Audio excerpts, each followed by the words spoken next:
Pues gracias a Dios por la obra que ha hecho en la vida de nuestras hermanas, particularmente gracias a Dios por la vida de Kevin también.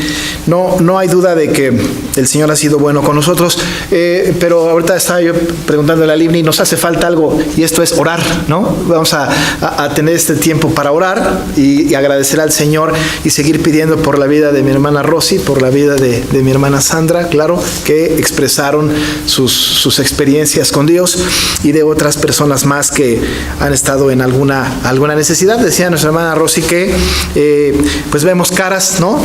Y no sabemos lo que hay en el corazón de cada uno de nosotros, y sabemos que hay quienes están pasando por una situación particular. Entonces vamos a tener tiempo, voy a orar ahorita, dando gracias a Dios por estos testimonios y pidiendo al Señor su dirección y protección por esto. Entonces vamos a tener tiempo para orar. Señor, te damos muchas gracias porque cuando escuchamos a personas que han sido regeneradas por ti a través de tu Espíritu Santo y escuchamos sus historias, no hay duda, creemos que son tus propias historias, porque tú vas tejiendo, Señor, tu propio decreto en la vida de cada uno de nosotros, y vas, Señor, dando aquellas experiencias que además están planeadas desde siempre, desde la eternidad pasada para nosotros. Ninguna de las cosas que le han sucedido a mi hermana Sandra, por ejemplo, o a mi hermana Rosy, han sido circunstanciales de ninguna manera. Tú las has determinado así y están bajo tu control, y has, Señor, dado a ellas las experiencias necesarias para que tengan una razón más para adorarte con todo su corazón. Padre, gracias porque podemos escuchar que tú desde muy joven llamas a tus hijos, algunos más grandes, Señor, pero así como Kevin puede testimoniar acerca del llamamiento que tú le haces desde muy pequeño, y su convicción de fe y su compromiso de no separarse de esta fe que finalmente es por tu preservación y por su perseverancia. Te damos gracias. Pero también, Señor, escuchamos tu proceder en la vida de nuestras hermanas que hablaron ahora, y lejos de admirar su valor, su entereza, su fe, su constancia, en realidad te adoramos a ti, te reverenciamos a ti y nos admiramos de ti, porque tú, Señor, tú eres el autor de esa paciencia, tú eres el autor de esa convicción, porque tú pones en ellas tanto el querer como el hacer, Señor, porque tú has sido bueno y has sido paciente, Señor, misericordioso, y has dado las enseñanzas que mis hermanas han recibido. De tal manera, Señor, que en el testimonio de ellas queremos que seas tú quien se lleve toda la honra, toda la gloria, solamente tú. Gracias, Padre, porque por supuesto que su testimonio nos ayuda a creer que nosotros somos capaces también, por nuestra fe que tenemos arraigada en ti, de soportar la prueba y poder salir, Señor, victoriosos después de pruebas de esta naturaleza. Las vemos a ellas, vemos a otras hermanas, a otros hermanos en la lucha diaria, y nos damos cuenta cuán misericordioso, cuán bueno eres tú para con nosotros. Señor, gracias por esta intervención maravillosa. Te pedimos por mi hermana Rosy, por mi hermana Sandra. Ahora mismo, Señor, aquí por mi hermana Conchita. Te pedimos por nuestra hermana Dina, que está también ahora aquí y pide que oremos por ella.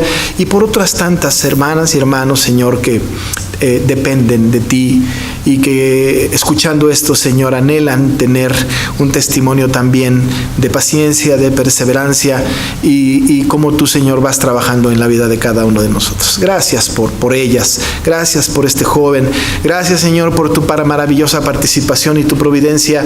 Gracias, Padre. Queremos que tú seas el protagonista de las historias personales, y que cuando nosotros alabemos a alguien, no alabemos al que ha tenido paciencia, al que ha tenido aprendizaje, sino que te alabemos a ti, autor de todas estas cosas. Gracias, Padre. Nos rendimos ante ti sabiendo que así como has actuado con ellas, actuarás con tus hijos siempre. Por esta bondad y por esta misericordia que has tenido para con nosotros, te alabamos y te bendecimos en el nombre de Jesús. Amén. Amén. Muy bien. Pues gracias a Dios vamos a seguir orando por esto, por estas cosas.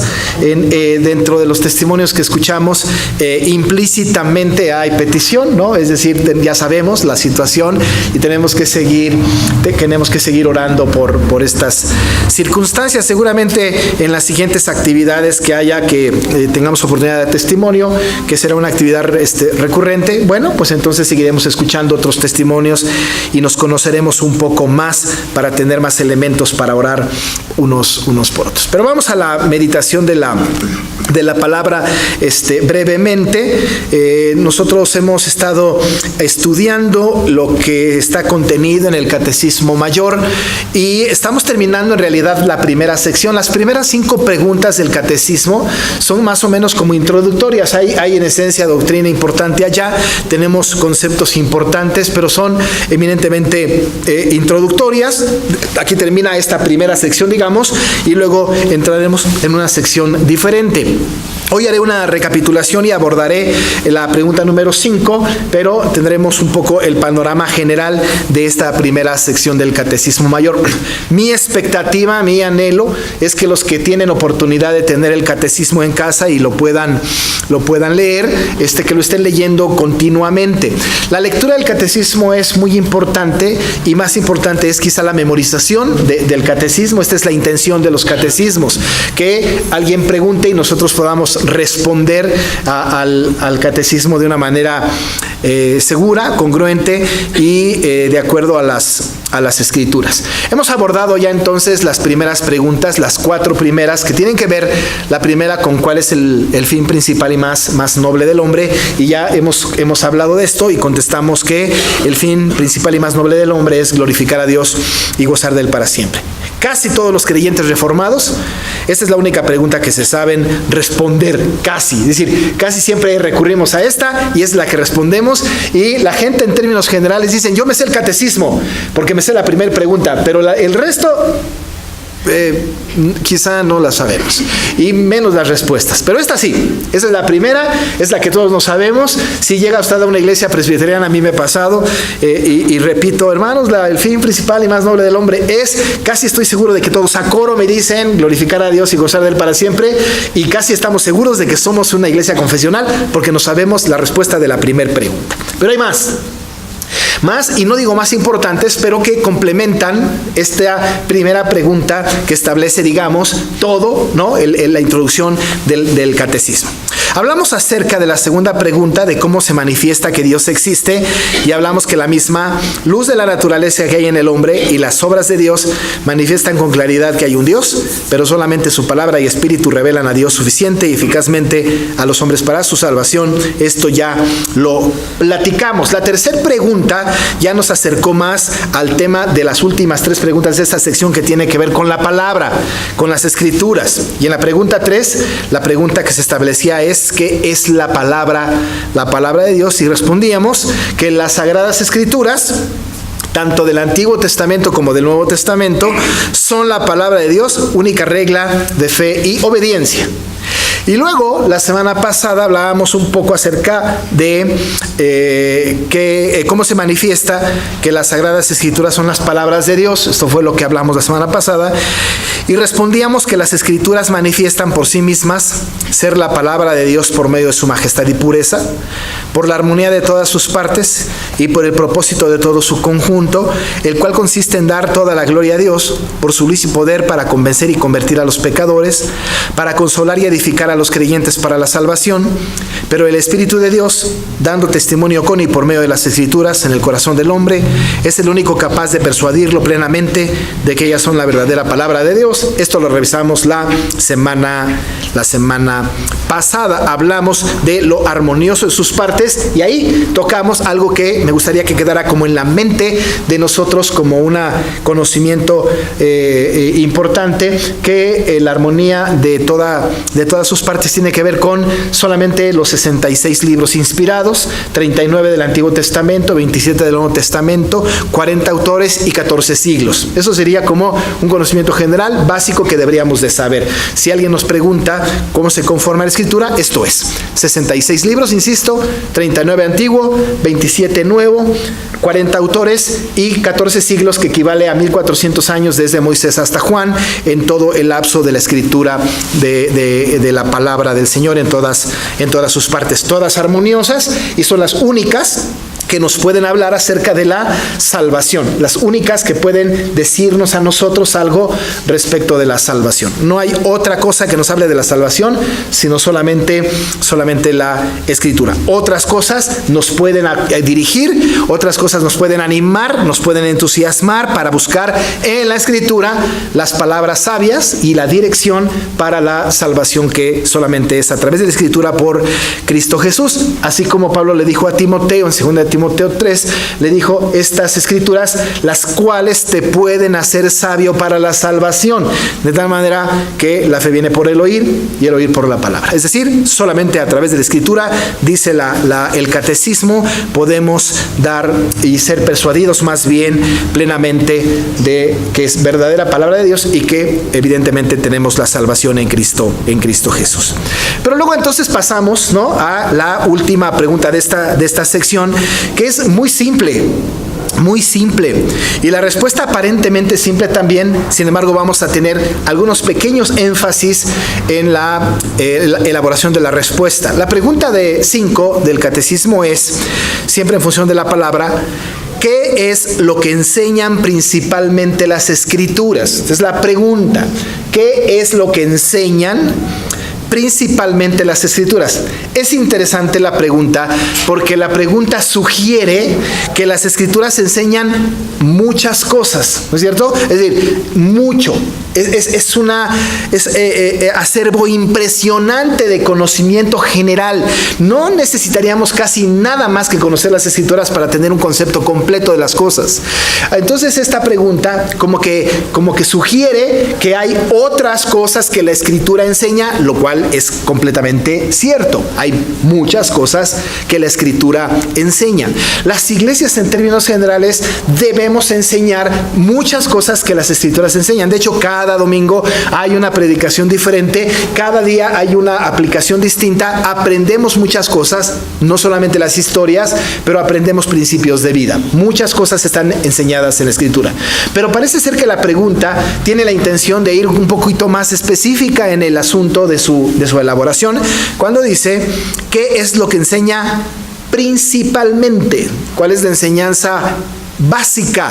¿Qué es lo que principalmente enseña las Escrituras? No es todo lo que enseña, sino principalmente dónde se enfoca la Escritura para darnos una enseñanza. De tal manera que contesta: las Escrituras enseñan principalmente lo que el hombre debe creer con respecto a Dios y los deberes que Dios exige al hombre.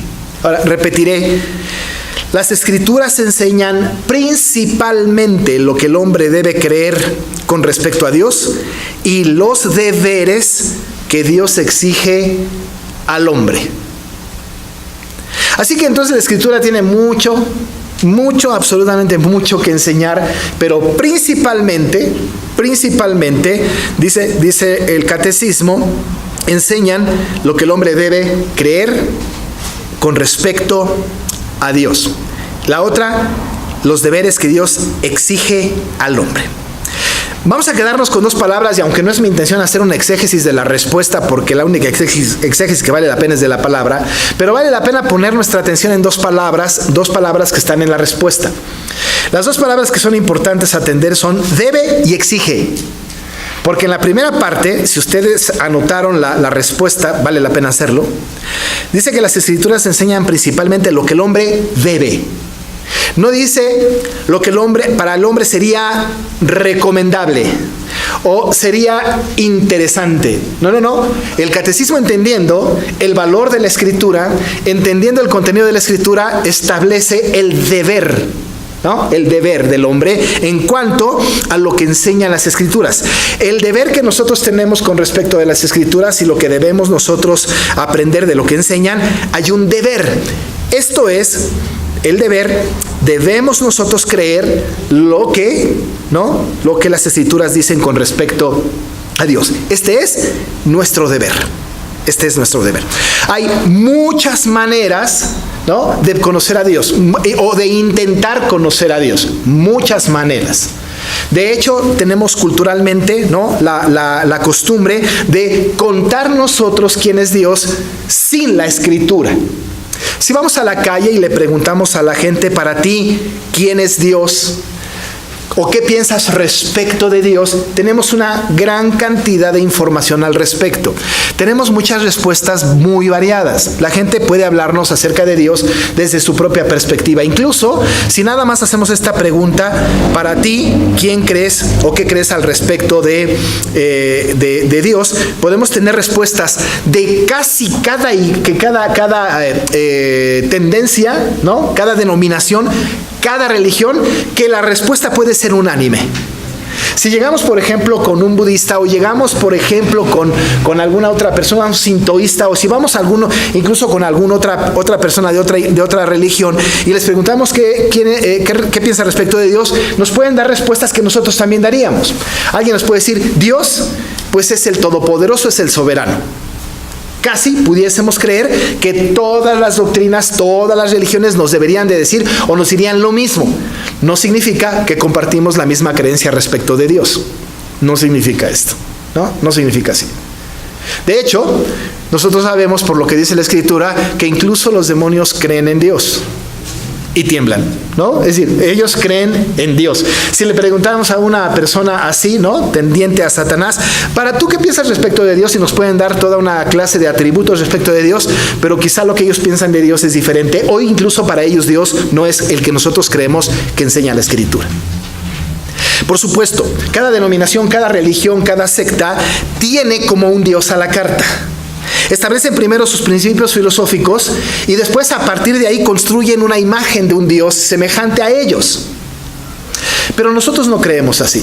Nosotros lo que creemos es que el único que tiene autoridad, el único documento que tiene autoridad para que nosotros creamos algo respecto de Dios y que lo debemos creer, son las Escrituras. Y nada más que las Escrituras, ¿no?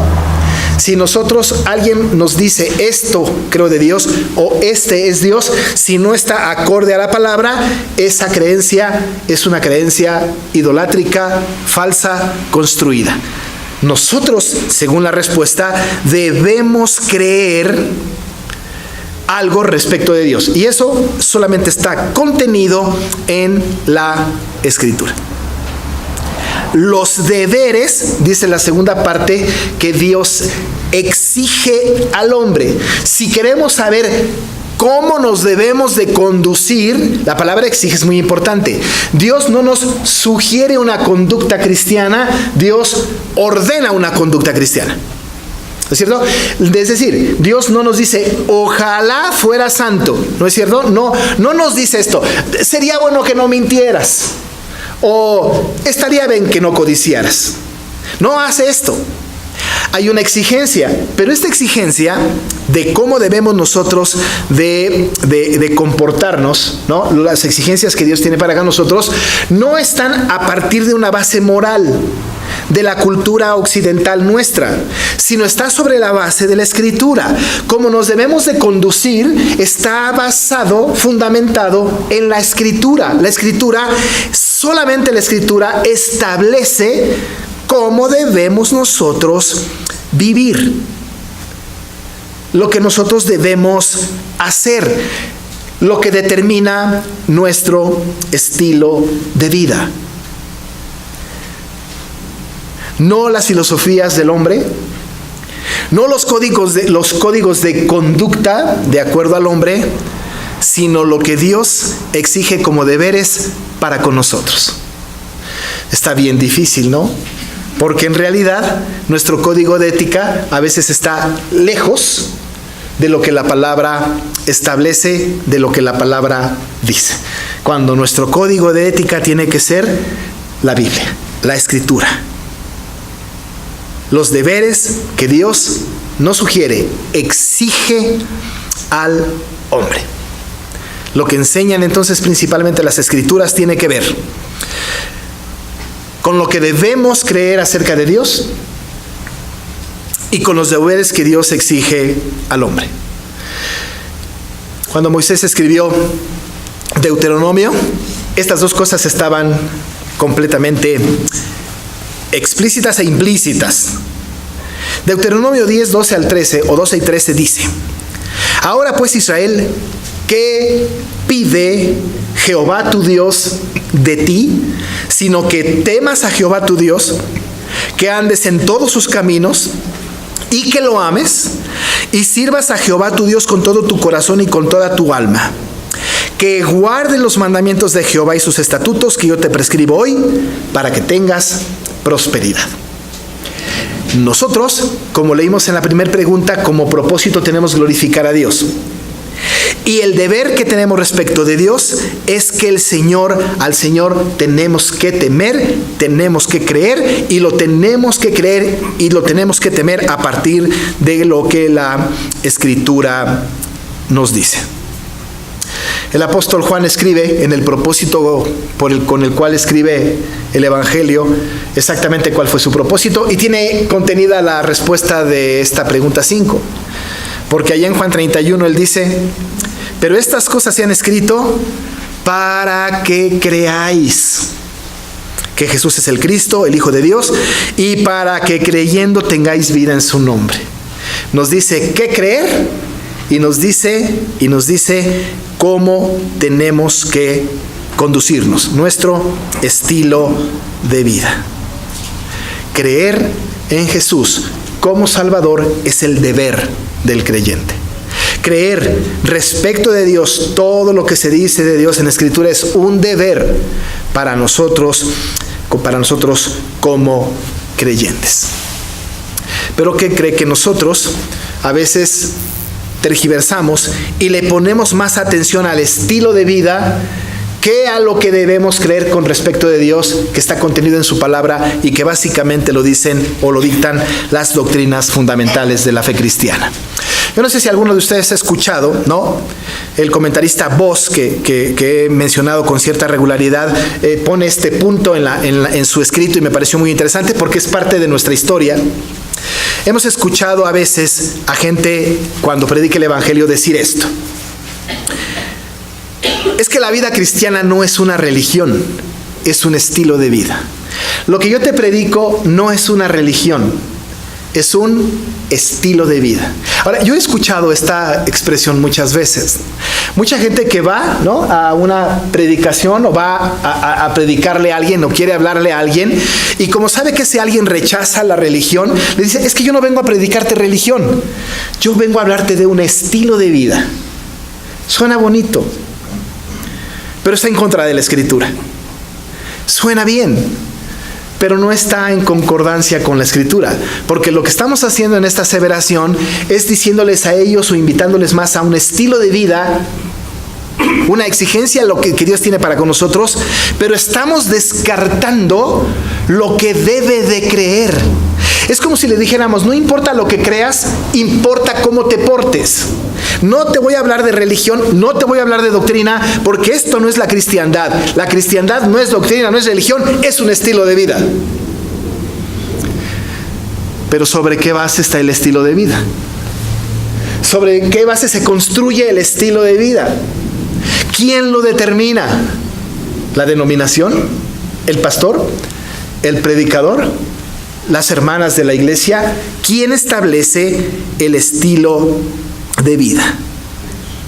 Este dicho impreciso desecha la doctrina y enaltece el estilo de vida. Quizá por eso le damos más valor a cómo me conduzco que a qué es lo que yo creo. Quizá por eso muchas iglesias están poniendo demasiado énfasis en las conductas antes que en la base de las conductas que tiene que ver con la doctrina, con la religión, con lo que creemos con respecto de Dios. Equivocamos el camino entonces cuando le ponemos demasiada atención a esto del estilo de vida, al deber que Dios exige de nosotros, cuando desechamos lo que tenemos que creer respecto de Dios. ¿Pensamos algo de Dios? Pero eso que pensamos de Dios está muy limitado. Más bien construimos una manera de conducirnos. Pero cuando hablo de estilo de vida, no solamente tiene que ver con algunas conductas determinadas, sino tiene que ver casi con la integridad de nuestro ser. Cómo me visto, cómo hablo, qué canto, con quién me relaciono, qué hago respecto de ciertas circunstancias particulares. Cuando hablo de estilo de vida, entonces tiene que ver con mi propio carácter con respecto del mundo. Y eso está establecido en un código de ética construido en nuestra cultura y que está seguido por nosotros. Y que nosotros atendemos diligentemente, pero porque ha sido dictado por la cultura que tenemos en nuestro tiempo, ¿no? Los códigos de ética tienen este asunto así. Hasta hay libros completos que dicen cómo nos debemos de portar. ¿No es cierto que hay códigos de educación? Hasta tienen códigos de cómo hablar ante el público, y no hagas esto y no hagas aquello, y muévete así, muévete hacia allá, no cruces los brazos, no los pongas en jarra, qué sé yo, hay una gran cantidad de códigos de ética. Y nosotros estamos acostumbrados a estos códigos de ética, estamos acostumbrados a los estilos de vida. Nos preocupa en demasía el estilo de vida. ¿No es cierto que cuando vienen a la iglesia, venimos a la iglesia? Yo me acuerdo cuando era joven, o más bien más adolescente, ¿no? Mis padres se preocupaban extremadamente en cómo veníamos vestidos a la iglesia. Ahora, yo sí creo que es importante, ¿no? Pero a veces era una exigencia extrema. Y yo me acuerdo que mis hermanas, tengo dos hermanas, muy bonitas las dos, ¿no? Y mi mamá las vestía y les peinaba y les ponía el vestido más lindo. Y bueno, parece que cada domingo iba a una fiesta, ¿no?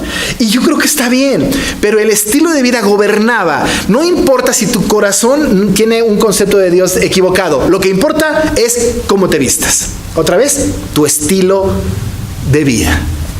Y cuando nosotros predicamos un evangelio en donde, oye, no te hablo de religión, sino de un estilo de vida, estamos haciendo o estamos construyendo o estamos estableciendo una fe sobre los estilos, sobre las costumbres, sobre lo que Dios exige antes de recurrir a lo que Dios quiere que creamos acerca de Él.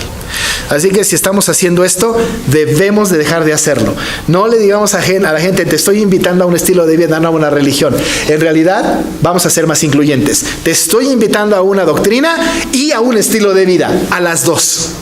Porque ciertamente me interesa lo que creas con respecto de Dios y también lo que debes hacer que Dios exige que hagas. Pero una cosa complementa a la otra.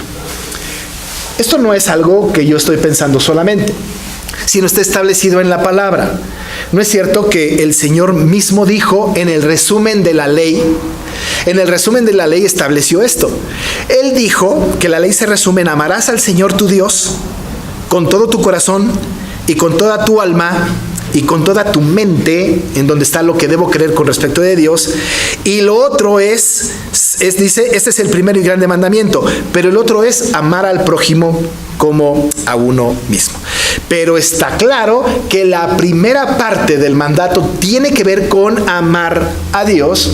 Una vez amando a Dios, una vez cumpliendo el conocimiento que tenemos que tener de Dios, automáticamente el estilo de vida se va conformando a la palabra del Señor.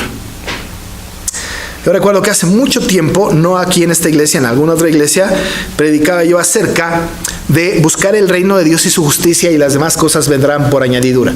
Y recuerdo que en aquella ocasión mencionaba yo que muchos creyentes buscan las añadiduras de Dios antes que al Dios de las añadiduras. ¿Es cierto? Es decir, yo quiero las añadiduras de Dios, pero no quiero al Dios de las añadiduras. Dame, ponme, quiero saber, etcétera, etcétera. Todo para mí, todo para mí, todo para mí, las añadiduras. Pero, y el Dios de las añadiduras, la Biblia establece las prioridades. Busca primeramente el reino de Dios y su justicia, y todo lo demás vendrá por añadidura. Estas cosas vendrán por añadidura. la vida cristiana, los hábitos, los estilos, las maneras que también están determinadas en la Escritura, están en segundo lugar, porque en primer lugar está justamente amar al Señor, buscar su voluntad, estar conociendo al Señor plenamente, y lo único que podemos hacer para conocerle al Señor es a través de las Escrituras. ¿Por qué? Esto es lo que principalmente las Escrituras enseñan. Lo que debemos creer con respecto de Dios. Ahora que escuchaba los testimonios y les escuchaba, yo siempre pienso que debo de leer todos los testimonios, porque hay testimonios que dice uno, ¡qué barbaridad! Nos hablan más de los estilos de vida antiguo y los estilos de vida nuevo, y luego se olvidan de Dios. Pero estaba escuchando los testimonios y pensaba, esto es justamente lo que necesitamos escuchar. Es reconocer el poder de Dios, saber qué clase de Dios tenemos, entender qué Dios es el que maneja nuestras vidas, y el estilo de vida que puede no ser tan bueno socialmente hablando o tan noble socialmente hablando, pero que establecen una conexión importante entre el estilo de vida que tenemos, el estilo de vida que hemos cambiado, pero está basado en la fe que tuvimos de un Dios que conocimos. Y esta última pregunta nos dirige hacia esta verdad. La repito, ¿qué es lo que enseñan principalmente las Escrituras? Las Escrituras enseñan principalmente lo que el hombre debe creer con respecto a Dios y los deberes que Dios exige al hombre. Sí predicamos religión, sí predicamos doctrina, y también estilo de vida. Y también estilo de vida. Ambas cosas. No solamente estilos de vida, sino además también una convicción respecto de quién es Dios. Con esto terminamos la primera sección del catecismo, y el próximo domingo no habrá culto de tarde. No habrá. Lo lamento mucho, pero no habrá. Me encantaría, pero no habrá. Porque tenemos el aniversario. Sí deberíamos de tener, pero vamos a tener el aniversario. El siguiente domingo, entonces abrimos otra vez, ¿no? El estudio, ya con la otra sección que tiene que ver con Dios y su naturaleza, y vamos a abordar la pregunta número 6. Por favor, lean las siguientes preguntas, lean estas anteriores, consulten sus notas, y sería bueno que algunas preguntas las aprendiéramos, respuestas las aprendiéramos de memoria, ¿no? Vamos a orar. Señor, gracias. Gracias por tu palabra que nos dirige hacia lo importante. Gracias, porque también, Señor, tú ilustraste, sin duda, a los hombres que escribieron este catecismo, las confesiones, y que no creemos que sean documentos inmutables, no creemos que sean infalibles, o inerrantes, o suficientes. Pero nos ayudan, Señor, para entender, como ahora estudiamos, que tu palabra nos enseña principalmente lo que debemos de creer respecto de ti, y también los deberes que tú exiges de nosotros. Queremos, Señor, aprender de ti. ¿Quién eres? A través de tu palabra. Y tú, Dios, ¿qué exiges de nosotros a través de tu palabra? En esta búsqueda estamos, y queremos conformarnos al carácter de Cristo. Gracias, Señor. Edifica tu palabra en el corazón de cada uno de nosotros, pues lo pedimos en el nombre de Cristo Jesús. Amén.